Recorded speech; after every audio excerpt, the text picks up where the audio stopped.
Στις μέρες μας κυκλοφορεί ευρέως ο όρος, η έννοια ανέμακτη λιποαναρρόφηση. Τι σημαίνει αυτό? Ανέμακτη λιποαναρρόφηση είναι μια διαδικασία που γίνεται με τη βοήθεια ενός μηχανήματος. Παλαιότερα ήταν το cavitation. Σήμερα ο συνδυασμός cavitation με το επαναστατικό πλέον μηχάνημα που λέγεται κρυολιπόληση ή μέθοδος που λέγεται κρυολιπόληση.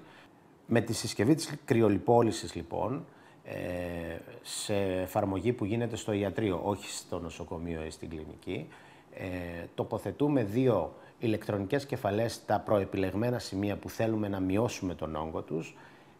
Τοποθετούμε λοιπόν αυτές τις κεφαλές, οι οποίες ψήγουν το τοπικό λίπος σε θερμοκρασία -5, -6 βαθμών, έτσι ούτως ώστε τα κύτταρα αυτά να αποδομηθούν και να απορροφηθούν μέσα από τη λέμφο. Το αποτέλεσμα που επιτυγχάνεται είναι πάρα πολύ καλό, εφόσον βέβαια τηρούμε κάποιες συγκεκριμένες αναλογίες. Δηλαδή, το άτομο που θα έρθει θα έχει ένα πολύ μικρό πρόβλημα, δεν μπορεί να αντικαταστήσει η κρυολιπόληση μια λιποαναρρόφηση, μπορεί όμως να βοηθήσει άτομα τα οποία δεν είναι έτοιμα να μπουν στη διαδικασία ενός χειρουργείου και κατά δεύτερον δεν έχουν πολύ μεγάλο πρόβλημα.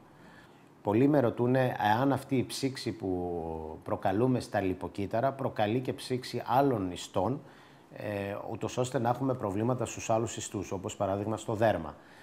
Τα δερματικά κύτταρα αποδομούνται ή νεκρώνονται, αν το θέλετε, σε πολύ χαμηλότερες θερμοκρασίες που ξεκινούν από -10 και μετά. Οπότε έχουμε μία περιοχή ασφάλειας, αν το θέλετε, -5 βαθμών, που δεν ξεπερνιέται. Μόνο κάποιος που θα ξεπεράσει τους -5 βαθμούς βάζει τον ενδιαφερόμενο, τον ασθενή, σε κίνδυνο να υπάρξουν προβλήματα στο δέρμα.